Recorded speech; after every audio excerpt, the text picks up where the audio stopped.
حضرت یونس علیہ السلام اللہ کے ایک جلیل القدر پیغمبر ہیں، نبی ہیں. ان کی قوم بڑی ڈھیٹ تھی، وہ بھی بنی اسرائیل میں پیدا ہوئے ہیں. تو حضرت یونس علیہ السلام اپنی قوم کو سمجھاتے رہے، نصیحت کرتے رہے، لیکن ان کی قوم نہ مانی. یہاں تک کہ حضرت یونس علیہ السلام نے کہا کہ اگر تم اللہ کی فرمان برداری نہیں کرتے اور میری بات نہیں مانتے تو عنقریب عذاب آ جائے گا، اللہ کا عذاب آئے گا.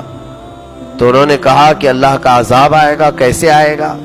تو یونس علیہ السلام دل برداشتہ ہو گئے اپنی قوم سے، کہا کہ میں تم سب کو چھوڑ کر نکل رہا ہوں. دل برداشتہ ہوئے، ان سب سے روٹ کر کے گئے. اور آپ کا ارادہ تھا کہ میں ہجرت کر کے کسی دوسرے شہر چلا جاؤں.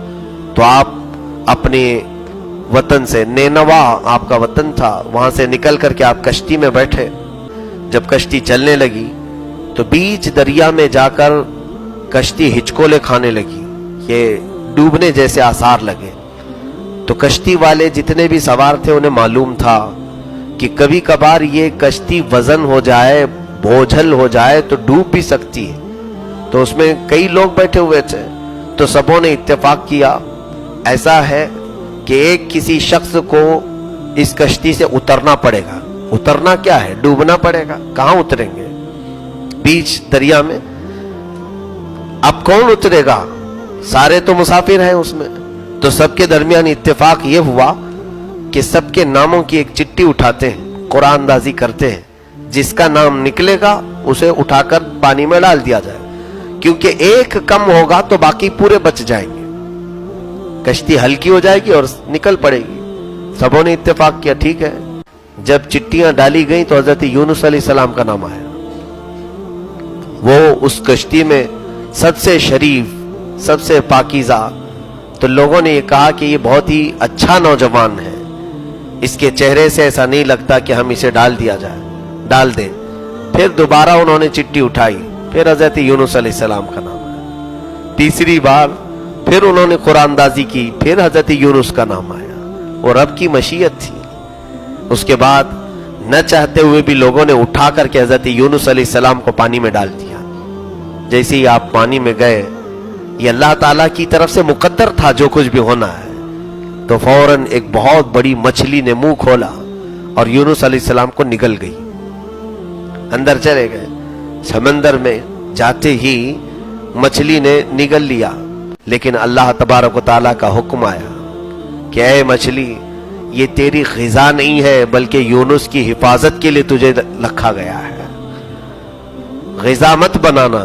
اور حضرت یونس علیہ السلام مچھلی کے پیٹ کے اندر رہے.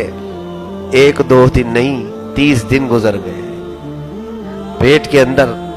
اور وہ رب کریم ہی ہے جس کو جہاں چاہے حفاظت فرماتا ہے. حضرت یونس علیہ السلام مچھلی کے پیٹ کے اندر کئی دن گزار دیے. اور جب توبہ کرتے رہے، رب تبارک و تعالیٰ کی بارگاہ میں وہ گڑ گڑاتے رہے، اے مولا، میں نے تیرے حکم کے آنے کا انتظار نہیں کیا اور اپنی قوم کو چھوڑ کر جلدی آ گیا. یہ بھی یہاں پر دیکھیں، انبیاء کرام کی ہر واقعے سے عبرت لینا چاہیے کہ اپنی قوم کو کسی بھی طرح سے چھوڑ کر انبیاء کرام جا نہیں سکتے جب تک اللہ کا حکم نہ آئے.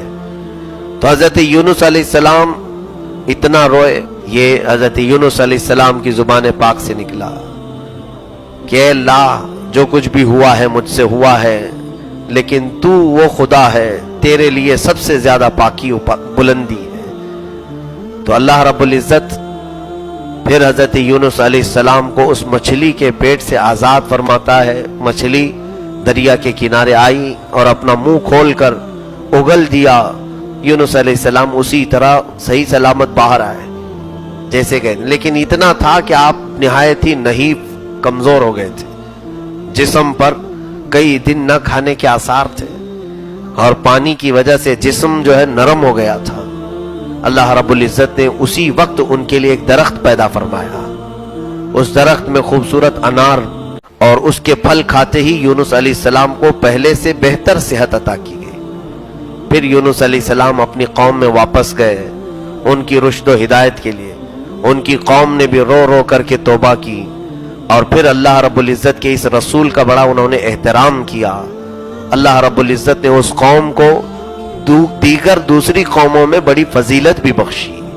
تو حضرت یونس علیہ السلام کی توبہ، ان کی قوم کی بھی توبہ، اس کی قبولیت کے واقعات آج کے سپارے میں ہم نے تلاوت کی ہے.